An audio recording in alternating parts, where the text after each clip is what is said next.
criticize the government of President Museveni. My own view, first of all, is that I was asked to talk about commercialization of politics. Therefore, I want to be faithful to my subject. Number two, as I grow older, I realize that criticism for its own sake is not wisdom. And what I choose to do is to speak with the firmness that opens my opponent's eyes, not with the arrogance that inflames their anger. And I think that as you grow older and you make mistakes, you begin to recognize that you can use your knuckles, but you wear gloves. And when you do that, you present things a little differently. The way I used to speak as a second-year university student is very different from the way I speak now, but I say the same things. So, first, I hold the view that democracy is a competition of ideas, and democracy is sustained by constant constructive dialogue where the minority have their say and the majority have their way. And if one understands democracy in that way, one can then appreciate that it is incumbent upon the political party that is in power to continuously and constructively engage the politician or the political parties out of power. And that is the essence and the value of the parliament that we have. Parliament is a latter-day representation of the barazas or the meetings that we had in our societies. But it must also be recognized that in many African countries, we are artificial countries. We find ourselves in a geographical space called Uganda. Not because we chose to be within Uganda, but we were gridlocked into the space called Uganda, and we have made a conscious decision that we do not want to deconstruct Uganda, but we want to construct Uganda. Is it a thing that can be achieved during our lifetime? If you think so, you are deluding yourself. I hold the view that Uganda or any African country is a going concern. 400 years from today, our children and children's children will refer to what we are doing now, and they will be able to say that we, after 400 years, have succeeded in building a country called Uganda where there's unity in diversity, and we can then decide our issues in a manner that is beneficial for the majority of the people. And that is why I think introducing what we have called hygiene in politics is critical. These are toddler countries. African countries are toddler countries. The modern African nation are toddler countries which find themselves in a very difficult space. Do not cheat yourselves that other countries have no interest in Africa. Many countries actually thrive on destabilizing Africa. These observers that you see coming from Europe and America during election times, they have an interest, which is substantive. When the EU comes here, like prefects and overseers, they are coming to look at their fiefdoms. And it is our duty not to perpetually blame them, but to liberate ourselves. And quite a number of countries are already moving in that direction. Secondly, there is something that we can learn from those countries. The European democracies have made enough mistakes, and they have corrected those mistakes, and they continue to make others. So our journey towards stability should be shorter than theirs, because we have had the advantage of seeing the things that they have not done right. The tragedy is that we are not learning as we should. There are examples, and I hear the good doctor here, in European countries where money was used anyhow. They now recognize that that actually distorts democracy and undermines democracy. How does it do so? It then creates an environment where you can create narco states, and it happened in Latin America, where drug peddlers were now controlling the state, and you do their bidding.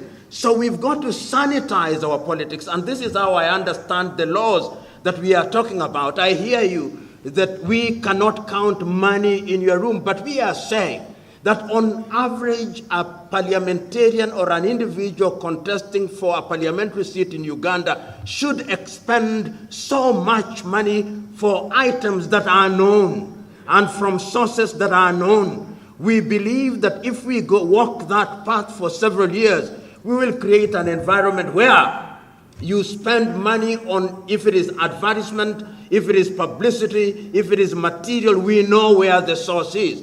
We don't want a situation where somebody comes here with billions of Ugandan shillings and then buys their way into parliament, and they get into parliament and then they subjugate our interest to their own. Then we become private property. And that is why I think a law such as this is critical. Not that it will solve all our problems, no, but it is the beginning of the solution to our problems. The other thing that has been said, which I think is worthy of understanding and appreciating, is democracy. You know, Africa must now begin to ask very basic questions going forward. How do we govern ourselves? Is there one word or one size fits all democracy? I don't think so. I believe that the uniqueness of our nation justifies a mixture of systems. In Uganda, prior to 1986, or rather immediately after independence, we know that the traditional methods of governance sat pretty alongside what one may call Western model democracy. We now know that after 1986 and the restoration of the kingdoms in Uganda, there is a sense in which the traditional chieftaincies or kingdoms are subsisting in an environment that is not wholly in line with those systems. Can we devolve and devise a system that accommodates that? It is happening in Nigeria.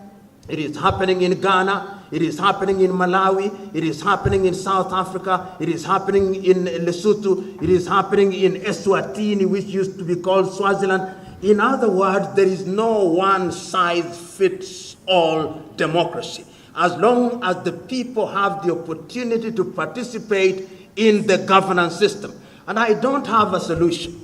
I think this is a conversation that we must engage in. Our universities must now begin to engage in this kind of things so that they are not ivory towers. And I have had many presentations as one travels across Africa that are beginning to recognize that we had different methods of governance which can be used to good effect and will allow for participation. My good friend talked about what she described as proportional representation, so that we do away with one party, first past the post electoral system. These are ideas that must come. And we are very young as modern state. The oldest African state that was colonized and regained our independence is Ghana in 1957. So there is a sense in which we shouldn't judge ourselves too harshly. The other thing that has been talked about is rotation. The reason why we talk about rotation is that we have put too much premium on the presidency. The presidency, and I think it is Chinua Achebe who wrote about in his little book in 1983, the trouble with Nigeria, which could very well be with the trouble with Africa. That a president is like a person who holds the knife and the yam. Depending on how you behave, they can give you a little slice and you celebrate them. Your typical African president is a demigod.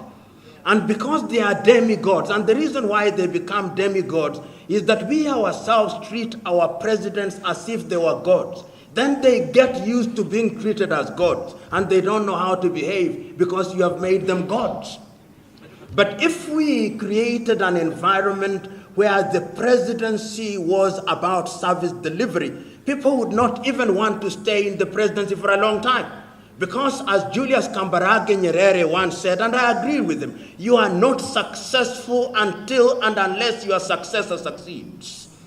That is what is important. And There is something that happened in Ethiopia recently which I think was very good.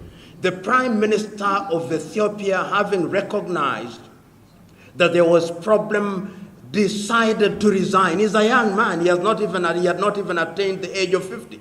He voluntarily resigned and allowed somebody else to take over.